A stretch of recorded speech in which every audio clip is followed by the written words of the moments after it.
Salam sejahtera Bapak, Ibu, dan Saudara anggota jemaat dan simpatisan GKI Buaran. Berikut adalah pengantar bagi PA online malam nanti.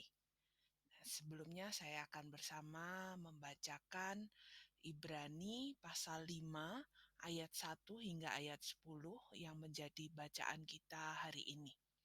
Ibrani 5 ayat 1 hingga ayat yang ke-10.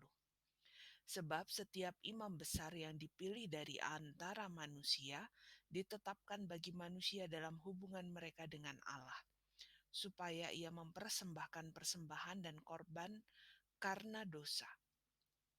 Ia harus dapat mengerti orang-orang yang jahil dan orang-orang yang sesat, karena ia sendiri penuh dengan kelemahan yang mengharuskannya untuk mempersembahkan korban karena dosa, bukan saja bagi umat tetapi juga bagi dirinya sendiri. Dan tidak seorang pun yang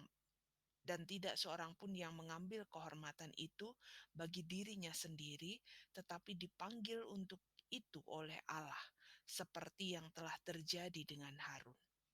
Demikian pula Kristus tidak memuliakan dirinya sendiri dengan menjadi imam besar, tetapi dimuliakan oleh Dia yang berfirman kepadanya, "Anakku, engkau telah kuperanakan pada hari ini." Sebagaimana firman-Nya dalam suatu nas lain, "Engkau adalah imam untuk selama-lamanya menurut peraturan Melkisedek." Dalam hidupnya sebagai manusia, ia telah mempersembahkan doa dan permohonan dengan ratap tangis dan keluhan kepada Dia yang sanggup menyelamatkannya dari maut, dan karena kesalehannya ia telah didengarkan. Dan sekalipun ia adalah anak, ia telah belajar menjadi taat dari apa yang telah dideritanya. Dan sesudah ia mencapai kesempurnaannya, ia menjadi pokok keselamatan yang abadi bagi semua orang yang taat kepadanya, dan ia dipanggil menjadi imam besar oleh Allah menurut peraturan Melkisedek. Saudara-saudara, jadi kalau kita berbicara soal surat Ibrani, maka surat Ibrani ini sebagian besar berisi tentang pokok iman Kristen. Dan yang menarik adalah penulis surat Ibrani ini mengkaitkan dengan perjanjian lama dan tradisi Yahudi. Jadi bagi penulis surat Ibrani, pokok iman Kristen itu tidak terlepas dari perjanjian lama dan tradisi Yahudi. Namun yang membedakan adalah Yesus. Dan ini yang menjadi fokus utama yang diangkat oleh penulis surat Ibrani, yaitu keutamaan Yesus yang berbeda dari manusia-manusia lain yang bisa disebut sebagai perantara-perantara yang dipakai Tuhan untuk menyampaikan firman-Nya. Nah, surat Ibrani ini ditujukan kepada orang Yahudi Kristen dengan tujuan ingin menguatkan iman mereka dalam menghadapi tantangan, meyakinkan mereka tentang siapa Yesus yang mereka sembah. Nah, kita mulai dari ayat yang pertama hingga yang keempat, saudara-saudara. Jadi di ayat pertama hingga keempat ini kita bisa menemukan di sana penulis surat Ibrani menggambarkan proses pemilihan seorang imam besar. Ya, imam besar yang dipilih dari antara manusia, tetapi pemilihan imam besar itu bukan oleh manusia melainkan oleh Allah. Namun sekali lagi imam tetaplah manusia yang berdosa.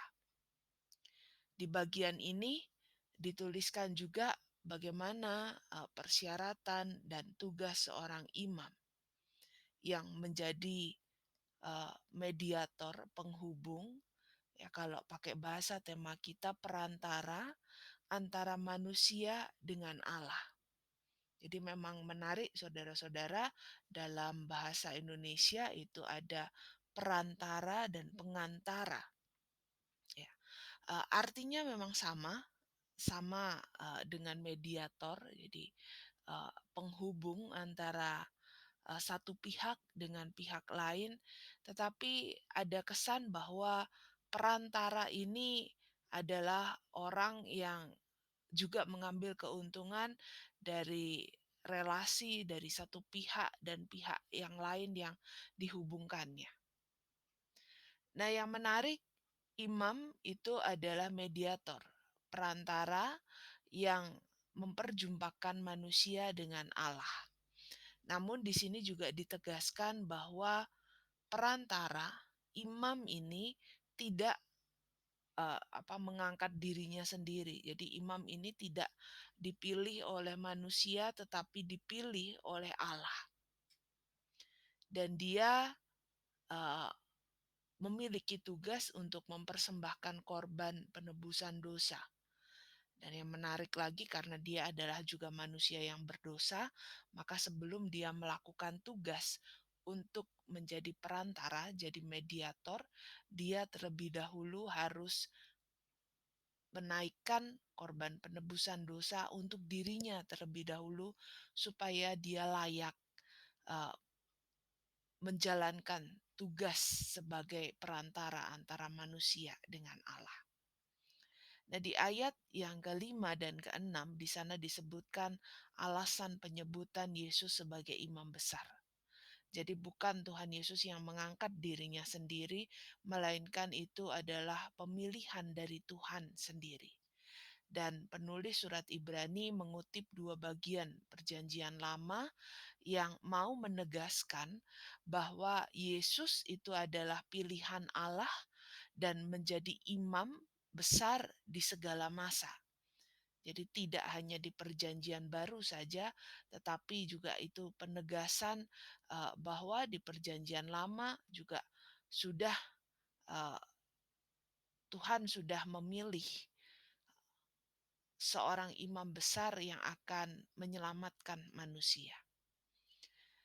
Dan di ayat yang ketujuh dengan lebih jelas penulis surat Ibrani memaparkan fungsi dan tugas seorang imam, yaitu imam besar ini menjadi seorang mediator, perantara atau pengantara yang mempersembahkan korban penebusan dosa, yang menaikkan doa permohonan umat kepada Allah. Dan di sini penulis surat Ibrani menuliskan bahwa Tuhan Yesus sudah melakukan tugas imam besar ini dengan sempurna.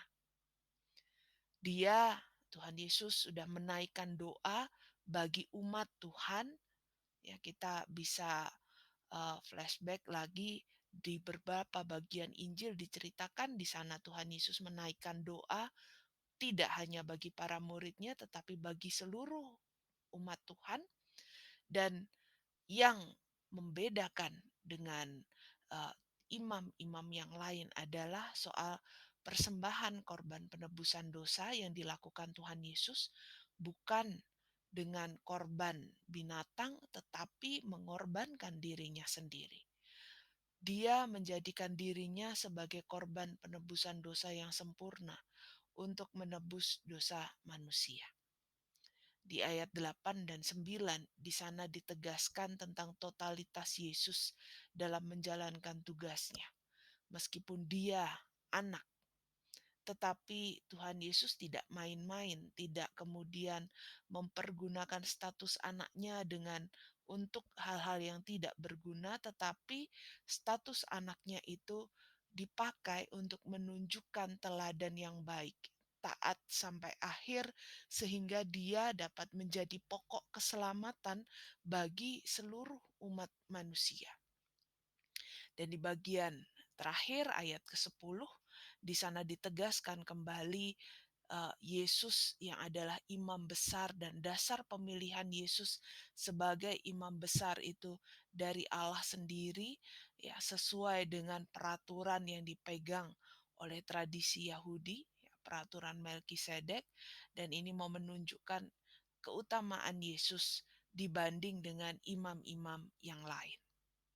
Sehingga saudara-saudara ketika dikatakan Yesus sang imam besar, perantara manusia dengan Allah atau mediator, ini menunjukkan bahwa yang pertama Yesus itu adalah perantara antara manusia dengan Allah yang sempurna. Dia menjadi perantara yang tidak ada tandingannya, jadi perantara atau mediator yang sempurna, dan dia adalah imam besar utama, ya, yang berbeda dengan imam besar yang pernah ada. Dan Yesus menjadi pokok keselamatan karena totalitasnya dalam melaksanakan rencana Allah dalam ketaatannya, dan ini semua bertujuan supaya para pengikut Kristus itu semakin teguh imannya. Jadi tidak merasa bahwa mereka salah pilih Tuhan, tetapi dengan penjabaran ini penulis surat Ibrani mengharapkan para pengikut Kristus ini semakin teguh dalam iman mereka kepada Tuhan. Nah, saudara-saudara, ada 3 pertanyaan pendalaman yang akan kita diskusikan bersama-sama dalam PA nanti malam. Yang pertama, apakah fungsi imam? Dalam kehidupan saat ini, siapakah yang bisa disebut dengan imam? Yang kedua, mengapa Tuhan Yesus disebut sebagai pokok keselamatan? Dan yang terakhir, usaha apa yang dilakukan dalam rangka mendidik diri kita sendiri sebagai perantara yang baik, seperti yang telah diteladankan oleh Tuhan Yesus. Baik saudara-saudara, selamat mempersiapkan diri dan sampai jumpa dalam PA online GKI Buaran melalui WA Group PA online pukul 7 malam. Terima kasih.